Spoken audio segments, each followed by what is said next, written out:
জঙ্কুকদের বাড়িতে আসার জন্য বাস ধরেতে আবাসিক এলাকার সম্মুখে এসে বাস থেকে নামলে খেয়াল করে তার পিছু কেউ আসছে। অনেকে তো বাস থেকে নেমেছে, হয়তো অন্য কেউ হবে। তার আগে পিছু অনেক যাত্রীর ছায়া। হঠাৎ করে থামেতে পিছন ফিরলে দৃশ্যমান হয় তার প্রিয় মুখ। তাকে দেখে রীতিমতো চমকেতে।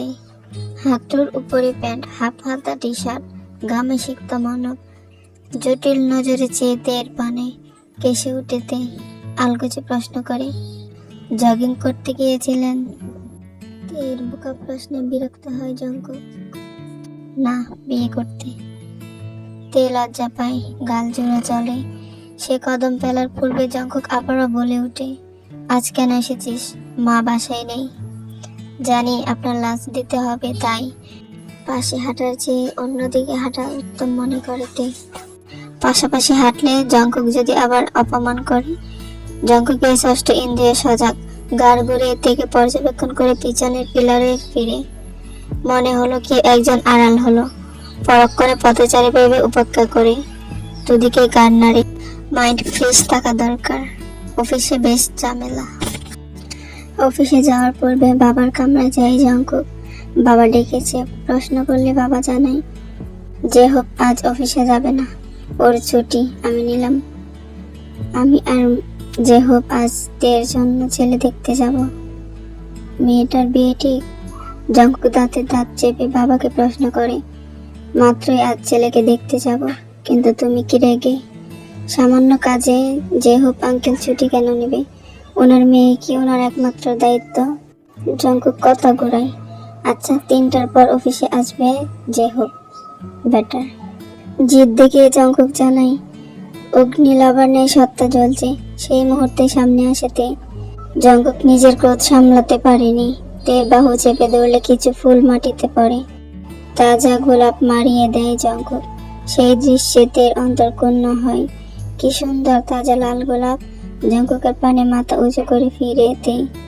জঙ্কুকের মুখশ্রীতে কঠিনত্বরা বীর জমিয়েছে। তে ঘটনা বুঝেনি। এর মাঝে জঙ্কুক তের শুভ্র মুখশ্রীতে শক্ত আঙুলের প্রলেপ আঁকে।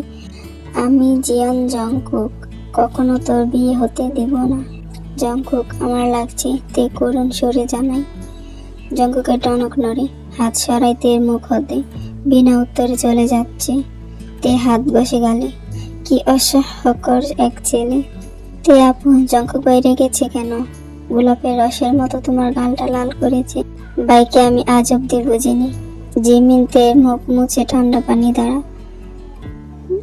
তে নিজেও জানে না কি হলো জঙ্কুকে। হুট করে এসে অত্র কথা বলে হনহনিয়ে চলে গেল। লোকটা অদ্ভুত, কি সমস্যা তার কি জানে। তে জিমিনের হাতের উপর হাত রাখি অসহায়তা সুরে বলে, জানি না জিমিন, বললো আমার বিয়ে হতে দিবে না। জিমিনের হাতে স্থগিত। জঙ্কুক কেন তের বিয়েতে বাধা দেবে? কোনোদিন তের সাথে ভালো কথা বলতে দেখিনি সে জঙ্কুককে। তার ভাই কি তাহলে তের গোপন প্রেমিক? ভাইয়া কি তোমাকে পছন্দ করে? তা না হলে বিয়ে হতে না দেওয়ার কি? অসম্ভব কথাবার্তা। জঙ্কুক আর তে ইহকালে সেটা সম্ভব নয়।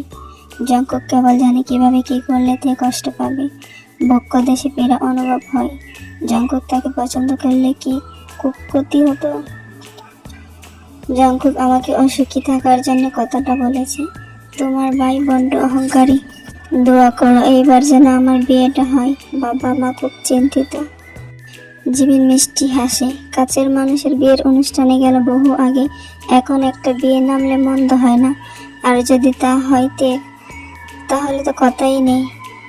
হবেই, দেখবে আগামী মাসেই তোমার হাত বিয়ের মেহেদিতে রাঙানো। জিমিনের কথায় মন ভালো হলেও হয়নি। মনের মানুষ ব্যতীত অন্যের সাথে থাকাটা দম বন্ধের হবে নিশ্চয়, কিন্তু সেই মনের মানুষটা তো তেকে চায় না। মলিন হাসি হাসি জবাবে জানাই, আমার জন্য যেটা ভালো সেটাই হোক। জঙ্কুকের লাঞ্চ বক্স তৈরি, গাড়ি বাহিরে অপেক্ষা করছে, কিন্তু যাওয়ার সাহস হচ্ছে না তের। জঙ্কুকের মুখোমুখি হতে হবে তাকে। ব্যাপারটা কষ্টদায়ক। লোকটা ফের অপদস্থ করবে মেয়েটাকে, কিন্তু কি করার? দায়িত্ব যখন নিয়েছে তখন সেটা পালন করা অনিবার্য। গলার উপর হতে ওড়না নিয়ে মাথায় চাপে সে। জঙ্কুক যখন বলেছে তাকে বিয়ে করতে দিবে না, তেও দেখে নেবে কিভাবে সে তা অবরোধ করে। এমন মরার মতো জীবন আর কতদিন চলবে? থাকুক না জঙ্কুক মনের গহীনে নিশ্চুপে ভালোবাসাই শিখত। জঙ্কুকের স্থলে অন্য পুরুষ কথাটা ভাবতে জল জমে আঁকিতে ছারকার হয় অন্তরের পিঞ্জিরা। কেবিনের দোরগোলা জঙ্কুক উবু হয়ে ফাইল চেক করছে। দরজায় নক করেতে আসবো। ছোট্ট সুর জঙ্কুকে, শার্টের হাতা কোণে পর্যন্ত বটে রাখা। জঙ্কুক পেছনে ফেরা অবস্থায় কাগজে মগ্ন। এই বিশাল দেহি মানবকে ছেড়ে কিভাবে অন্যের সাথে জড়াবে তে? জঙ্কুক দেয়ালের কাছে দৃশ্যমান থেকে অবলোকন করে। ঘুমটার আড়ালে চকচকে মুখশ্রী, বাক ফিরেছে তে ভঙ্গুর, যেন তার বহু দুঃখ। এমন অসহায় ফেস দেখিয়ে মেয়েটা নিশ্চয় ছেলেদের হাত করে। তবে তাকে কেন ছেলের সাথে আজ অব্দি দেখল না জঙ্কুক? তাহলে কেন এমন বিষাক্তভাবে মনের ভেতরকার জ্বলন্ত অনুভূতিদের থামাতে? না, সব বিভীষিকা। বিয়ের প্রস্তাব আসতে না আসতে ঘুমটা টেনে বউ সাজছিস? জঙ্কুক তিরিকি ভাষায় বলে। গালে দাগ আপনি করেছেন, এছাড়া আমার ব্যাপার ঘুমটা টানবো কিনা? জঙ্কুক দু হাতে তালি দেয়, চাপদারিতে হাত বোলায়। মানুষ আজকাল নিজের অকাত বলছে। আপনি আমার বিয়ে হতে দিবেন না বলেছিলেন কেন? জানেন আমার বিয়ে যেন বাবা মা কত চিন্তিত? তে নরম ভঙ্গিমায় প্রশ্ন করে। জঙ্কুকেই হারাচ্ছে। তের এই নরম সুর তার অপছন্দ। কেমন বিরহ অনুভব করে সে। Get lost. জঙ্কুক টেবিলে হাত ধরে আঘাত করে। কেঁপে উঠেতে আর প্রতিবাদের ভাষা নেই। তে অকারণেই জঙ্কুককে হতে কারণ জিজ্ঞাসা করে। জঙ্কুক নিশ্চয় বিয়েতে নাক গলাবে না। কেবল তেকে অপদস্থ করতে সকালে এহেন বাক্য ছুড়ে। তের প্রস্থানের পর জঙ্কুক কিছু কাজ সারে, লাঞ্চ বেড়ে খায়, তারপর বাবাকে ফোন করে। যে হোক এখনো কাজে আসেনি। বাবা ফোন ধরে হাসিমুখে জানায়, তের বিয়েটা এবার হবেই হবে। আঙ্কেল কই? জঙ্কুক প্রশ্ন করে। মিষ্টির দোকানে। আমার বন্ধুকে ছুটি দে আজ প্লিজ বাবা। ওকে দিলাম। জঙ্কুক ফোন রাখে। টেবিলে বিস্তর বাবা, যে হোক এবং তের জন্য দেখতে যাওয়া সেই ছেলেটি স্বাস্থ্যের অবনতি, চেহারা ভালো। তির্যক হাসে জঙ্কুক। বাবার জন্য ঠিক করা গোপন বডিগার্ডের কাজ সেই পাঠিয়েছে সব। যে হোপের কথা জিজ্ঞেস করা কেবল বাহানা ছিল। জঙ্কুক জানতো তের ছবি দেখে যে কেউ পছন্দ করবে তাকে। ছেলেটার ছবিতে কলম দ্বারা আঘাত করে জঙ্কুক। হিসিয়ে শুধায়, বিয়েটা হচ্ছে না তোদের? ক্রোধে আড়ষ্ট জঙ্কুক। তের প্রতি কেন এত ক্ষোভ তার? তের বিয়ে ঠিক হওয়াই সবচেয়ে অসুখী সে। জঙ্কুকের প্রতি তে দুর্বল নয় বলে ছেলেটা এমন দুর্বিষহ আচরণ করবে, নাকি তে অন্য ছেলের সাথে সুখী হবে বলে জঙ্কুকের নিকট তা বিষাক্ত ঠেকছে? কিসে এত সমস্যা জঙ্কুকের?